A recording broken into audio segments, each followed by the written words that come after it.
Hi guys, this is Rajashekar from SecureLayer7. I am a security researcher and a penetration tester who has 5+ years of hands-on experience across multiple areas like network security, web application and mobile application security, web services, TIC client and cloud applications.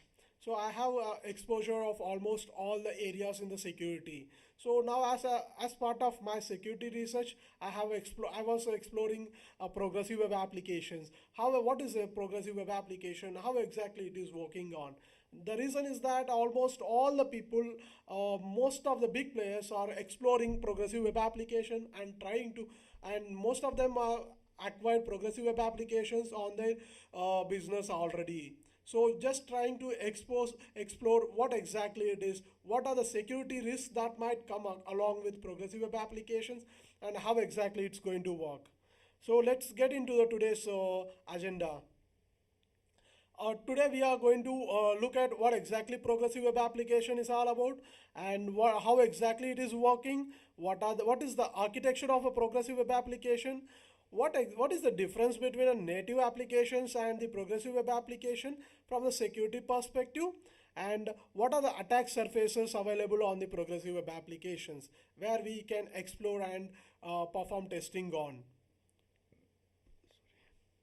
And finally, we are going to look at the best practices of the progressive web applications. And let's see what exactly a progressive web application is. Progressive web application is a combination of web application features and the mobile application features. When I say mobile application and web application features, what the most or the best thing that we like about a web application is accessing the application via just a URL. And where the best thing about the mobile application is we can access the application just by tapping on a screen. So and it's very portable and we can access it when we like. So that is the best features of mobile application that we have. So here the progressive web application has combined both the features. Like you can access the progressive web application via the URL, and you can also access the progressive web application as a mobile application as well. And you will not be able to figure out the difference between progressive web application and mobile application by a look. So you need to explore in order to understand what exactly the difference between a progressive web application and a mobile application. So basically the progressive web application is offered as a couple of features where the best thing is that we can access it without internet connection. That is our offline mode. You can access the application even without internet access. And second thing is that progressive web application can be accessed without a Play Store. You don't need to install the application. You just need to click add to home screen. That just pins the application to your home screen and you need to tap on it to access it. And it will reduce the loading time as well. In a normal mobile applications, you need to click or tap on the screen and you need to wait for a couple of minutes in order to load the application. But when it comes to progressive web application, you don't need to wait for anymore. All you need to do is just tap it on the screen and uh, have access to it, and that's how it loads. That's the best part, and the other part is that you don't need to install the application. So that is the another big advantage of a progressive web application. So another thing is that you can place it on your home screen, and whenever you want you can tap on it to view the contents. So let's look at the working of progressive web application. How exactly a progressive web application works. Basically the progressive web application, what it does is when the user accesses a particular site, it will retrieve all the resources from the server, and it will cache all the contents on the storage, local storage. Once it's cached, whenever the user accesses the application, the contents will be displayed to the screen. Now let's look at the two aspects of the application. Let's see, the first scenario is like you have an internet connection and how exactly it's going to work. When you have an internet connection, and whenever all the pages or all the contents you browse the application, it will download and cache it on your local storage, and it also has some limit for storing the contents.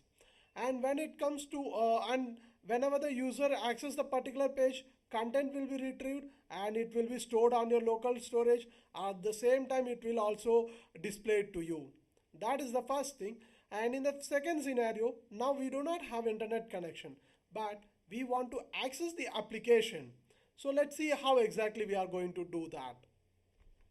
In this aspect, when you don't have internet connection, when you just all you need to tap on the screen to open the application. When the application is loaded, all the contents which are stored on the local storage or cached on the local storage will be automatically rendered and will be displayed to you, and you will be viewed like just like a normal mobile application. So that's how it works. So the next thing that we look at is what is the architecture of a progressive web application. So when I say the architecture, see here you can see the architecture, how exactly the progressive web application is built and how exactly it is interacting with the applications. So here the end users can be, first thing is that the progressive web application is platform independent, where you do not have to depend on any specific platform. You can access it either on Android, you can access it on iOS, or you want to run it from the desktop application, yes, still you can do that as well. So in this way, what happens is the particular application can be accessed in any platform, and there won't be a requirement for development of the application in multiple platforms. One application can be developed for all the platforms and can be accessed from all the platforms. This is the main advantage that the application is looking at, and that's where the customers are getting attracted and are being developed, being accessed by almost all the customers. So if you look at the layers perspective, the first layer is a users layer and many different platforms, and the second layer where progressive web application comes in the part, and it is like you can note down here, you can access. The first thing is it's again going to use the technologies of traditional web application technologies, front end technologies, I can say, like the HTML, CSS, JavaScript. This is going to a traditional setup for the front end part. And when we look at the frameworks aspect, we have a multiple frameworks, like we can take it up React, Angular, Node, and even WordPress, Magento, Codeigniter, and many other platforms are offering progressive web application frameworks, where you can go and build your own progressive web application with all the features as you require. And the next thing is like it has a one browser component, which is a service worker, which is acting in the middle in between a backend application and the progressive web application installed on the on the mobile device or desktop, whatever it is. So that is called service worker. So we will go in depth on the service worker aspect on the upcoming slides. So here is the basic architecture that we want to highlight is like even the progressive web application is again using all the traditional technologies as a regular web application. So you can imagine the progressive web application is nothing but a regular web application which can be accessed without an internet connection, and it can be viewed in a portable view. So here we can understand what are the components that is employed in a progressive web application. So the main and first aspect that is required for a progressive web application is web app manifest file. The web app manifest file is the one which is going to be used by the progressive web application in order to install on the device or in the desktop, whatever you are from, whichever the device you are going to access. And this web app manifest file is going to tell the device how exactly the application is going to appear, how it is going to look like, and many aspects of it.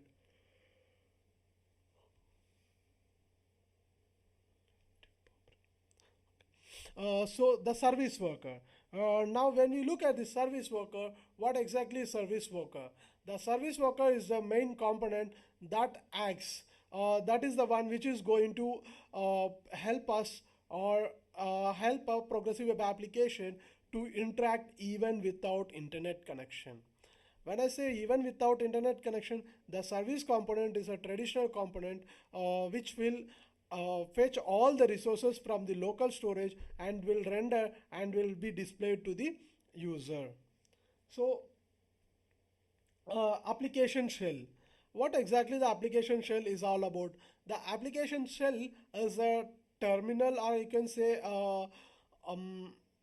you can think of like a shell which is going to render and display all the HTML, JavaScript, and CSS contents and in a structured manner. When I say, just like how for web application we have a DOM which will pass all the HTML contents and will be displayed to you. So the application shell is similar to that, and it is like a template engine which is a template engine which is going to render all the contents and will be displayed to the user. So that's how the application shell works. And the transport layer security. In the progressive web application, the TLS is going to be the major security standpoint which is being incorporated with the application. This is an appreciated feature that is required for as part of progressive web application. So from the TLS standpoint of view, it is going to secure the application from man-in-the-middle attacks or and many other attacks, like even stealing the data from the wire and many other aspects. Transport layer security is going to help us, and you will understand the requirement of TLS in the upcoming slides as well.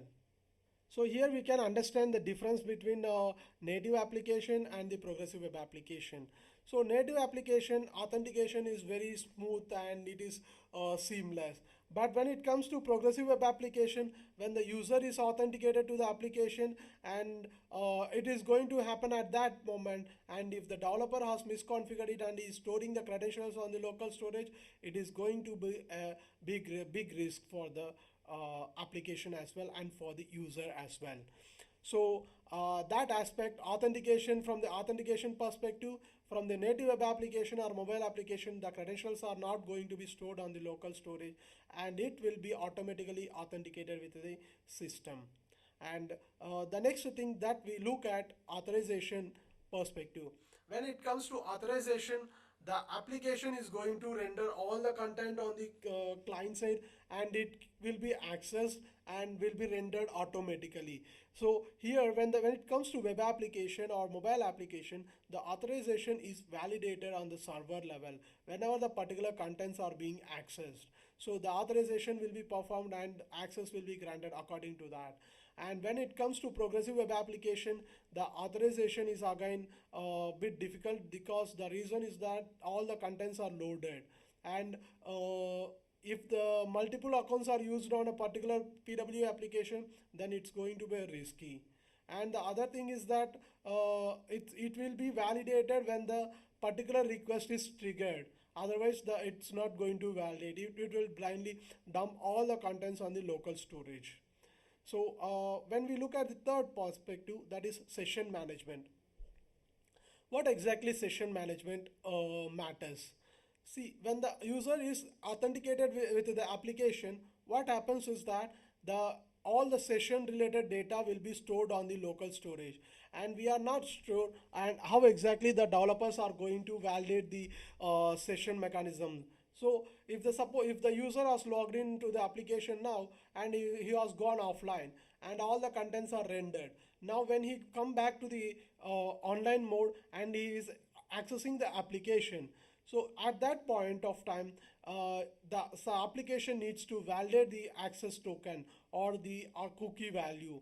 Otherwise, there is no point of what I can say. It will again impact the session standpoint of view. So the next aspect that we will look at is input validation. Input validation is a thread from the native application and mobile application aspect.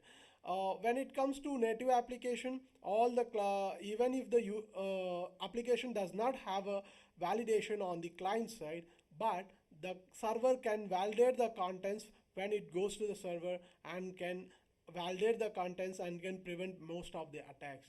But when it comes to progressive web application, the authentication is all about, or the validation is very important from the client side perspective, because there are many threats based on the client side aspects for progressive web application. In the progressive web application, suppose let's say user A has entered XYZ on his first name or second name and other contents. So this way what happens, the contents will be cached locally, and when the user access the application, or if the attacker injected any contents on the application, and it's going to blindly render the contents.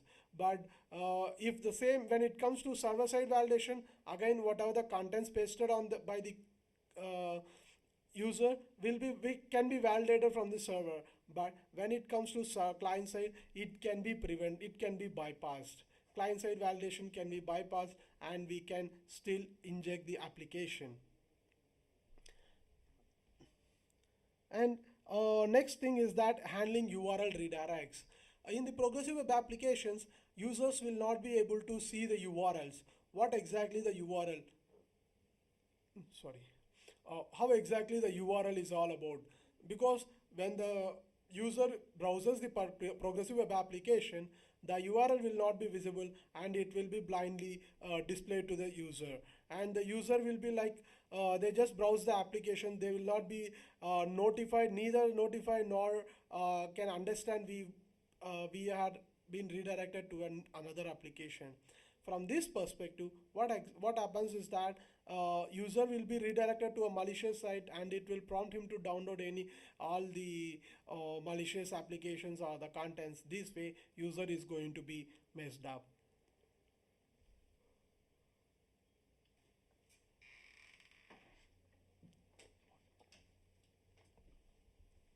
And the next aspect that we will look at is location specific restrictions.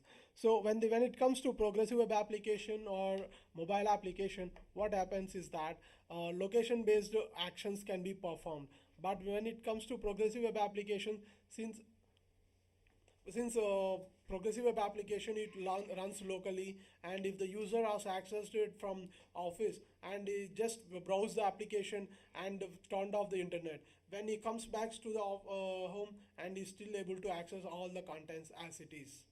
So this way location specific restrictions will be bypassed by using the progressive web application.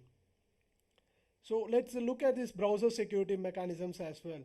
From the For the native web application, what happens is there are many security mechanisms offered by browsers, like HSTS, XSS protection, and XSS auditor on these kind of protections. But when it comes to progressive web application, these can be bypassed, because browser is not acting in the middle, and hence the mechanisms are not properly validated. So the next thing is transport layer security again.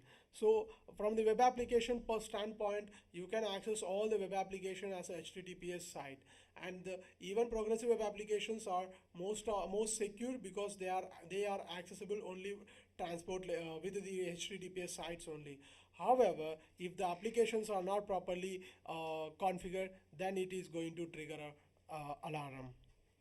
So now let's look at the security aspect of progressive web application, where you can have a look at it. Here we have a different attack surfaces for a progressive web application, where since as we saw in the architecture of the progressive web application, here we can look at HTML5 and HTML5, React.js, AngularJS, and API, webmap manifest, service worker, and IndexedDB.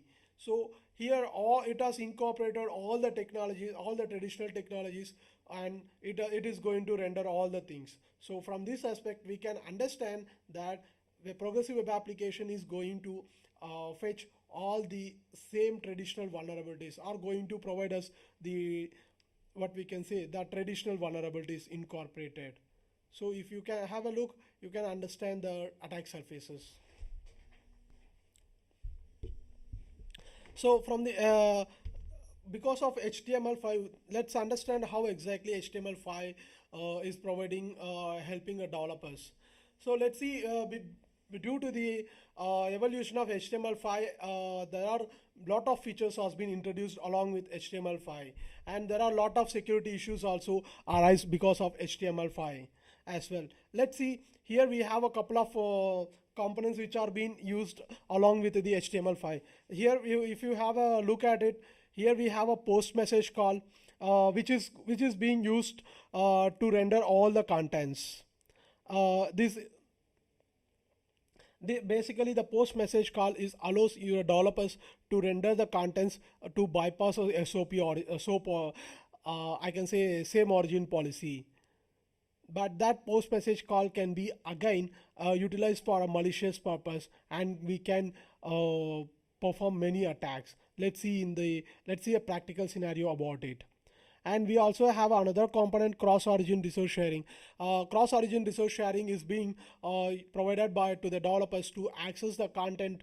Let's say suppose I'm a developer who wants to render the contents from website A to website B. My contents are loaded in the website B and I want to render those contents onto my application. So here we the configuration of the application matters.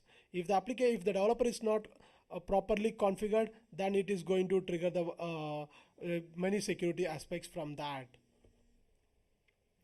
And we have a web cache storage, and web cache storage is all about, like let's say a web cache storage standpoint, it is our latest feature that is being offered to us to store all the contents under local browser. So here what happens is, what exactly thing is, suppose let's say if I from the progressive web application standpoint, if I access the application, all the contents are being rendered and stored locally on the system. When the contents are stored locally, and this is again going to provide bring up a new risk. And now we have another component called WebSockets, which is being provided as part of HTML5, and is the awesome feature, helps to have a bidirectional communication from a WebSocket. So here normally what happens in the regular applications, we use Ajax requests to get the contents and we access all the stuff. Where with the help of WebSockets, we can have a bidirectional communication. And there is a next component that we have is tag and attribute. Here what exactly happens is, tags and attributes are the features that are being incorporated as part of HTML5. Since we incorporate this feature, what happens is that the new features like let's say on mouse over, on click, and there are many other aspects which has been incorporated or can be abused for cross-site scripting vulnerabilities. This we will analyze in depth in upcoming slides.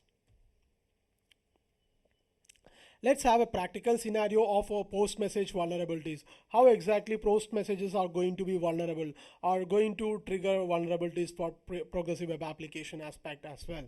So here if you have a look at it, post message call is using couple of values. Like there is a aspect which is add event listener is a one which is going to create a post message call, or which is going to create a listener which will fetch contents from the predefined variables, and it will render all the contents whichever you mention, and it again based on the origin. From here we have a vulnerable code, which you can have a vulnerable code. Look at the vulnerable code here, where I have defined a variable pop-up window.open. It's just going to open the particular URL and defined a function post, and which is going to be rendered in the event listener. So here you can see that we have configured that window.add event listener, and when the message is passed to this particular listener, all the defined function will be rendered and it will display all the content. Here we have mentioned like alert event.data. We have defined an event in the above, and that data will be already rendered by the application automatically. So this way, if suppose if an attacker pasted a content like as part of this, if the attacker has pasted like script alert, and this can be triggered and executed by the application without its knowledge. And also there is a different origin also. There is no origin validation as well, since there is no event origin validation, and the post message call is going to blindly render the contents from that particular website, and it's going to execute on the client side. This is going to a huge risk for the progressive web application. And here we have a look at the secure way of implementing a post message call. So here what happened is that again I have defined a same window.open with a defined URL, and a post message call is defined with the post message. And when you have if you look at the add event listener area, you will understand the difference. Here I have defined a function, an event, and I'm validating the origin. If event.origin is from example.com, then only the function will going to alert the specified data. Otherwise it is not going to render the specified data. As here you can see, there is no origin validation, neither all the origin validation, there is nothing else. So it's going to blindly render the contents and will fetch all the malicious contents. So this is how the actual things works on. So now let's look at the other component, cross origin resource sharing. So here you can have a look at it, how exactly cross origin resource sharing works. So here what happens is that here we are fetching a content from user, we are fetching user information from a host www.victim.com, and here origin is defined as star. This means the browser is going to understand, and like any origin comes and ask me per specified resource, provide just render all the response content. This way what happens is attackers may send a malicious link to the victim, and that victim will render all the contents from the browser will blindly render the contents and will send it to the attacker. Basically, so a same origin policy will not be working here, and it has been bypassed since the origin header is being configured with star. Here you can have a practical example for that. If you have a look at it, here the origin header is properly defined, and hence there is not much content is being fetched.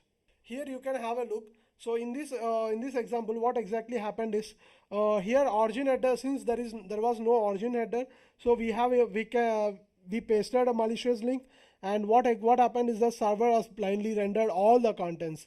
So this way all the response has been automatically rendered from the application. So same origin policy is present, but it's not going to act anything. So it's not going to prevent, and all the data has been stolen from the user. So this is the actual risk mechanism that is going to fetch from the cross origin resource sharing. So both of the mechanisms are similar. Even when we consider the cross-site WebSocket hijacking, here the same thing. Here the origin header is not being validated, and the WebSocket connection will be rendered for any user whosoever the connection has been rendered with a specified origin.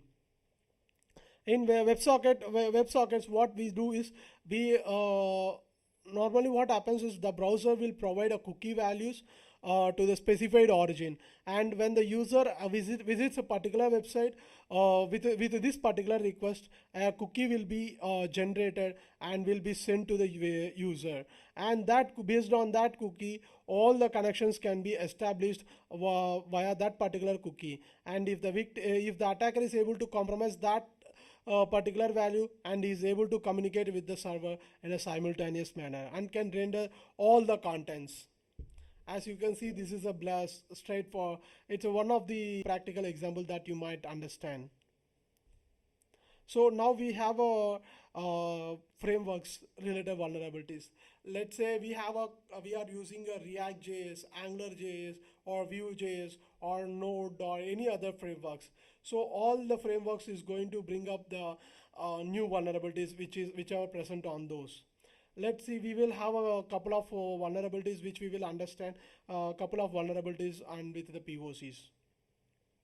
Let's say for these components are being affected with the cross-site scripting, CSRF attacks, and there are a couple of vulnerabilities like URL validation, sensitive data exposure, and component injection, and many other attacks. It's going to incorporate. As all you know, AngularJS is being suffering from client-side template injection, cross-site scripting, and URL redirection vulnerabilities, broken access control, and many other vulnerabilities. And these frameworks are going to bring all those vulnerabilities back to the progressive web application. As you can see, one of the POC for expression injection attack. As you probably you might have understood what exactly has happened on this. So here the URL has been in the expression language syntax. The attacker has just blindly injected a script alert code in the expression format, and it is got executed. As you can see that there is a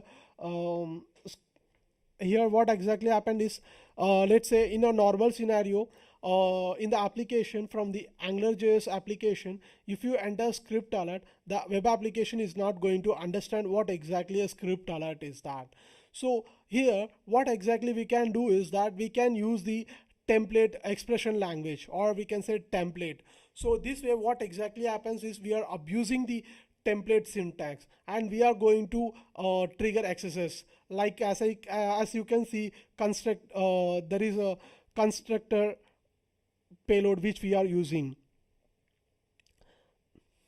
So we are using a constructor alert accesses underscore success, and it's just triggering the same accesses alert. And since it's a difference is that it's not going to accept script alert, but it's going to accept expression syntaxes along with the payloads. And here you can understand the information leakage through local storage. Suppose let's say progressive web application is built with one of the framework, and if the contents are being and if the developer has not properly configured and all the contents are being stored locally, then the application, then the sensitive credentials like username, password, cookies, or credit card numbers, if this data is going to be stored on the local, then it's going to be under risk. So this is one of the risks that it's going to part of PWA. And we can also have a look at the component injection attack. Here you can understand the scenario, how exactly it's going to work. So again, the progressive web application is also going to utilize APIs as well. So when the APIs are in place, again, the OS top 10 for API security is going to join with it. And here again, developer needs to validate all the specific controls like broken access control, object level authorization, and all the OS top 10 vulnerabilities is going to be part of it, as you all know, as part of API security. And here now we can understand detailedly about what exactly web app manifest file and what exactly the security implications of it. So web app manifest file is the file which is going to be installed on, which is going to tell the browser or the desktop that these are the tell the browser that these are the configurations that that needs to be used in order to install the progressive web application, or in order to render the progressive web application.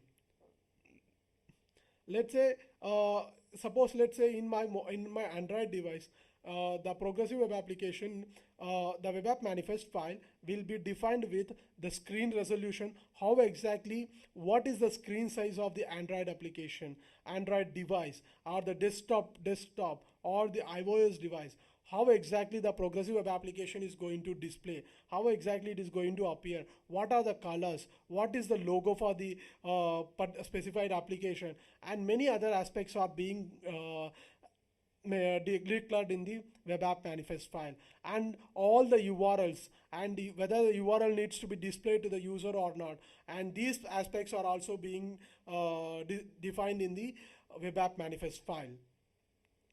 So the web app manifest file is going to trigger us a risk like URL redirection vulnerabilities. Let's say if a attacker has sent a progressive web application link with a malicious URL in it, and that web application is already vulnerable to URL redirect, then if the victim visits that particular URL and he open that particular application, and he will visit a legitimate application, the user thinks that it's a legitimate application, but he will be redirected to a malicious site, and that will prompt him to download malicious applications or the malwares and other areas. So this way, progressive web application can be weaponized by the attackers to compromise the user, since URLs are not going to be visible to the end users.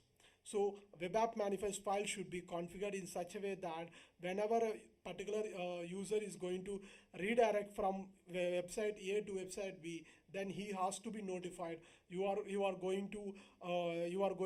navigating to a different site B or any other malicious site, and it has to trigger a pop-up. This way the user will be able to understand that we are navigating from site A to site B. So these are the implications that web app manifest file is going to bring up. And let's understand what exactly service worker is all about and what are the security impacts of it. Service worker is nothing but another browser component which is going to be the main purpose of service worker is that when the progressive web application is running, when the user is accessing the specific application, and whenever the user accesses the application, access a resource, the resource will going to send a request to service worker, and the service worker will send this particular request to the web server, and then the web server fetches the contents from this will be read sent contents to the service worker. The service worker will store all these contents in a local storage on the simultaneously, and it's going to display the contents to the user as well. So here the service worker is going to act in the middle. If there is no service worker, your application will not be able to work offline, but still it will work even without the service worker. If you want to enjoy the offline feature, then service worker is going to be a must feature. The service worker is going to act as an intermediary between the progressive web application and the web server. So this is a browser component. Again, the service worker is not dependent on the browser. The service worker will create a web thread from it's going to initialize or initiate or install as part of the web browser process only, but it's going to run independently. So we can think of service worker is an independent entity which is going to create its thread as part of the web browser process, but it's going to run independently, and hence it is not dependent on the web browser. Even if the web browser is closed, or even if you close the progressive web application, the service worker is going to run still. It will run in the background. It doesn't matter whether you run the progressive web application or whether you close the web browser, the service worker is not going to terminate it. That is the actual mechanism of a service worker. That's how it's independent. So in this service worker, what happens is it uses couple of APIs like fetch API and many other APIs to fetch the contents from the server and store on the local storage, and it will be rendered when the user accesses it.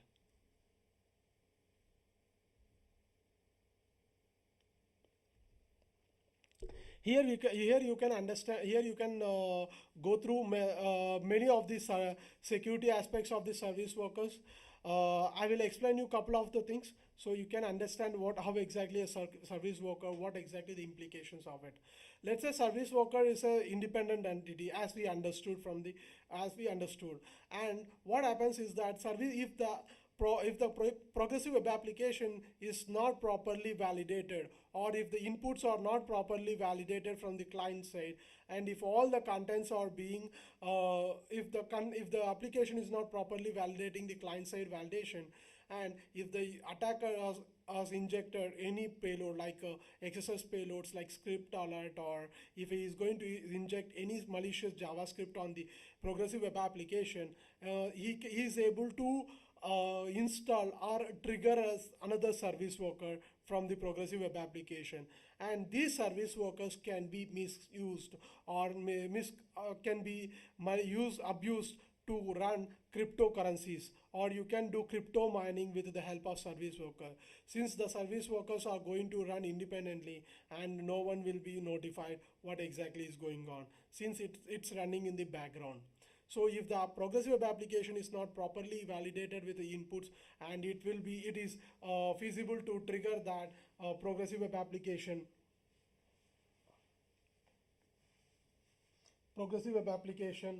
with much more attacks like crypto mining and many other aspects. So when it comes to service worker security, whenever all the progressive web applications which are being built, it needs to be properly validated on the client side. If suppose, let's say, there is a progressive web application which has a file upload functionality, in this aspect what happens is that if the application is not properly validating the input file of the application input file, then if the attacker has uploaded a JS file or is going to upload any JS file on the application, and when the particular JS file is executed on the progressive web application, it will install a service worker. A new service worker will be invoked, and it can be abused to execute crypto mining services, or it will perform other malicious activities, whichever being instructed by the attacker. And even the service worker can be misused to execute malicious things on the background, and even the user is not able to understand what exactly is going on the background as well.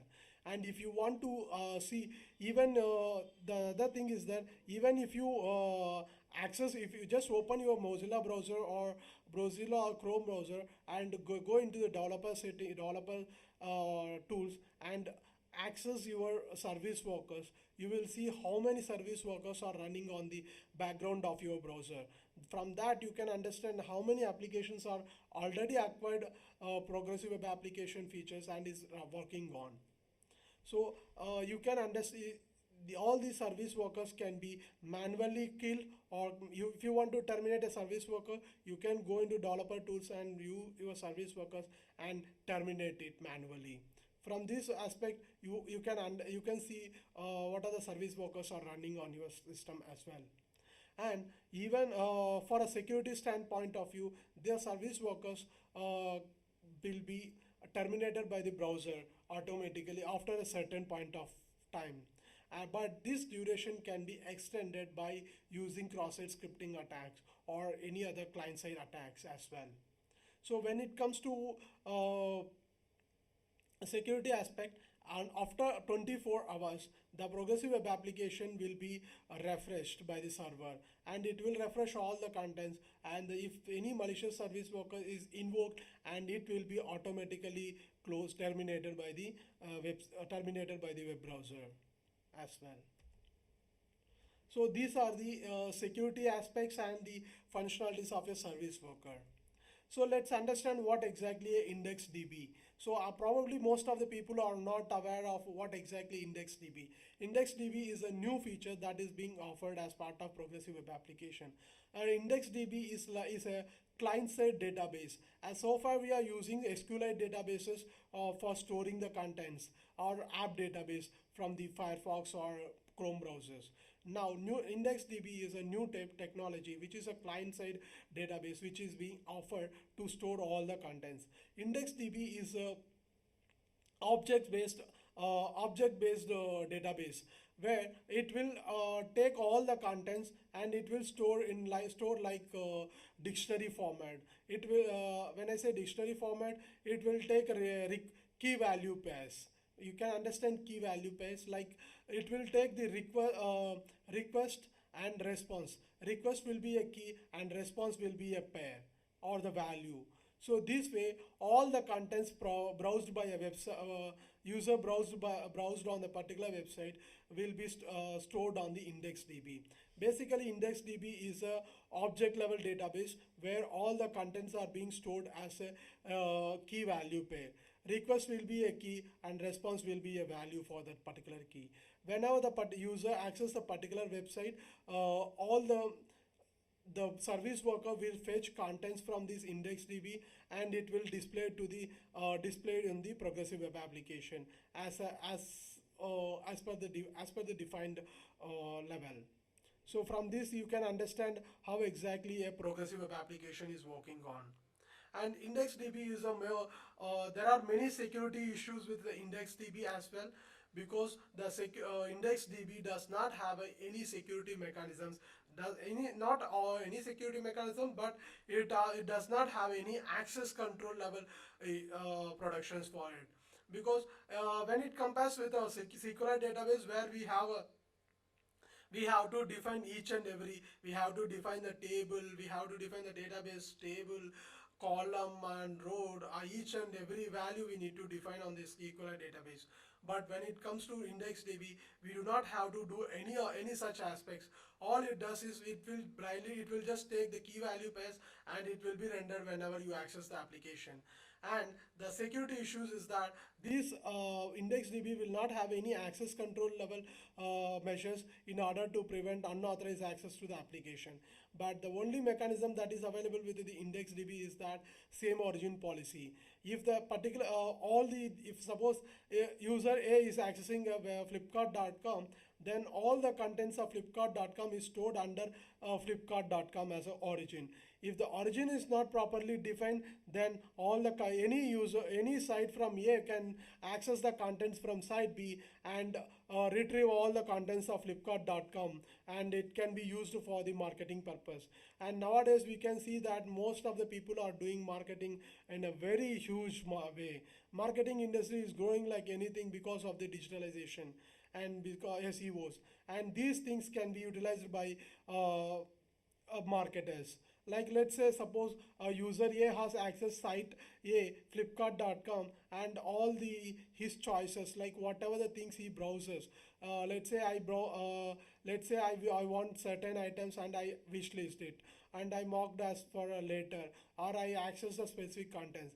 That will be stored on the IndexedDB, and site B can access those contents and retrieve all those contents and can utilize for their marketing purposes. And it might be have a sensitive data like user credentials or something like that.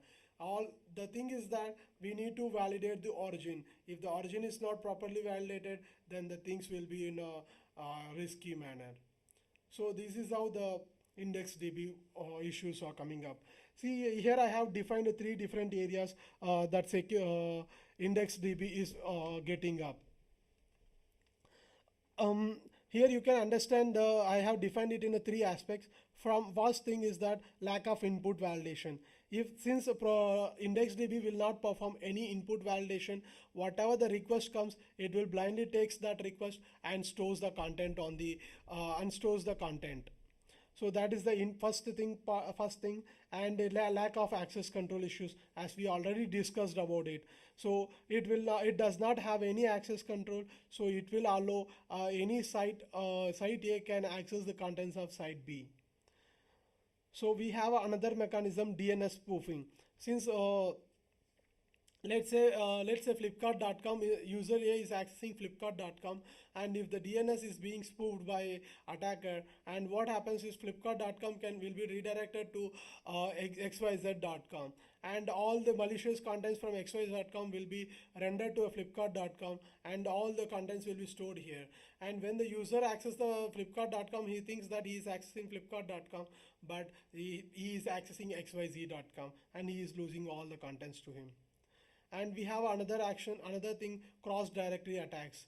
Cross-directory attacks, what exactly happens is the scenarios, let's say flipkart.com is having a root site and it is having a multiple authors or multiple authors to store the contents. Where multiple authors to store the using the same website, but multiple contents are being rendered or multiple websites are being accessed as we do in a shared site manner. In this way, what happens is one website can access the other website's contents, and this way the user's data is going to be in a risky way. So let's look at the implementation risks. The first thing is that information leakage. What happens is, as we already discussed about that information leakage, as third-party vendors can access the information present on the IndexedDB if the device, if it is not properly validated. And if the second point, when we look at it, information spoofing, again the vendors can access the content and modify the content, delete the contents of any site if the origin header is not properly validated. So this way what happens is that marketers can replace the contents of other sites and they can update whatever the contents they want, and those contents will be fetched by the user. So here we have come to the conclusion of the this webinar. As we can see, so far we have understand all the security aspects and the technology aspects of each and every component of the progressive web application. So here from my understanding and from my research point of view, here I have listed a couple of here I have listed a comprehensive list of security practices that we need to acquire in order to have a secure progressive web application.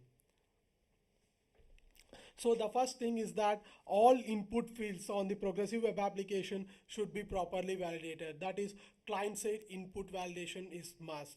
If the client-side input validation is not performed properly, then all the data, then attackers can attack the application with cross-site scripting attacks and URL redirection and many other attacks are possible.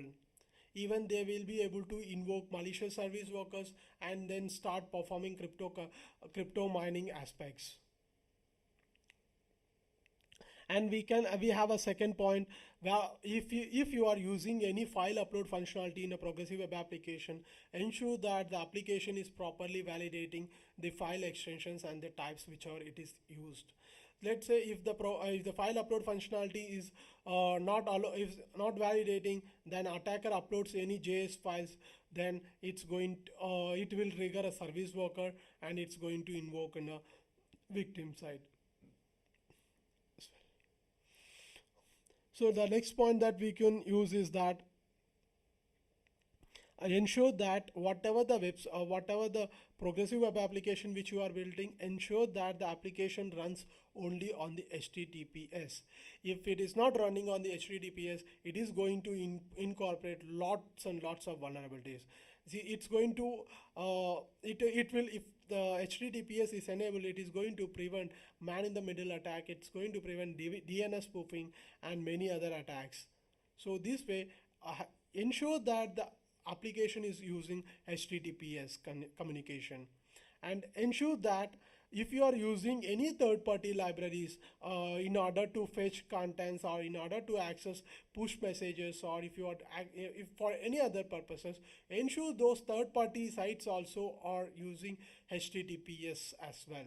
If it is not using HTTPS, then it is going to bring a new security risk, because when the service worker fetches the contents from the push API, and if it is not using HTTPS, and if the attacker has got that, is able to understand the request and is going to send the same request with a host is going to provide a malicious template to the service worker, and the service worker is going to perform those actions whenever the particular resource is accessed. So we can ensure that the progressive web applications are supported with a HSTS address. This way we can prevent most of the network level attacks, MITM attacks, DNS spoofing, and many other attacks as well. Ensure that CSP headers are being implemented on the system, on the application as well. This way we can prevent cross-site scripting attacks and many client-side injections and vulnerabilities. This way we will be able to secure the application, and we will be able to provide a secure application to the end user who can access the application with a trust. And there are many security aspects which I have listed on this security aspects.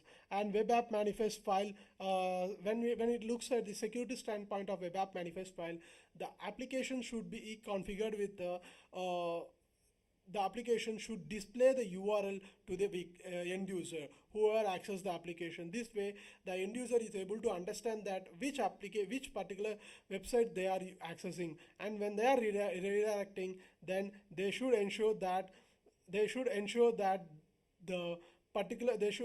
user should be notified that they are redirecting to a third party website. And the last and final thing that I say is ensure that HTTP only flag is also set. And these are the few comprehensive steps that needs to be ensured from the security standpoint of view. Just to summarize all the security aspects of the progressive web application. First thing, ensure that your applications are properly configured with the same origin policy. If same origin policy is not properly configured, then all the attacks like Visa, PostMessage attacks, and cross-origin, WebSocket, all these attacks are going to bring up because of SOP not validating the SOP. And if the SOP is properly configured, then even IndexedDB attacks are also prevented. And the second thing is cost. When we are accessing cost, ensure that again origin headers are properly validated. Ensure that all the third-party libraries or progressive web applications are running on the HTTPS sites. For that, ensure that HSTS header is implemented in order to ensure a complete secure communication. And the next thing that we need to ensure is input validation. And ensure that all the inputs are properly validated in order to prevent attacks like cross-site scripting and other client-side injection vulnerabilities.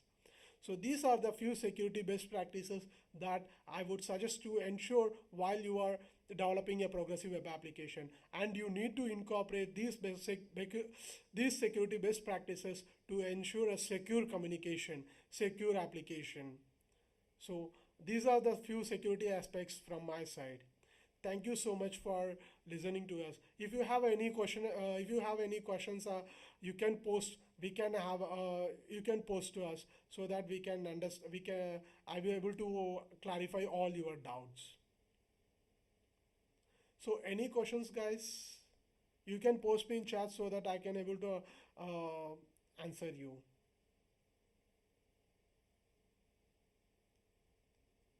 If you don't have any questions, I'm wrapping up.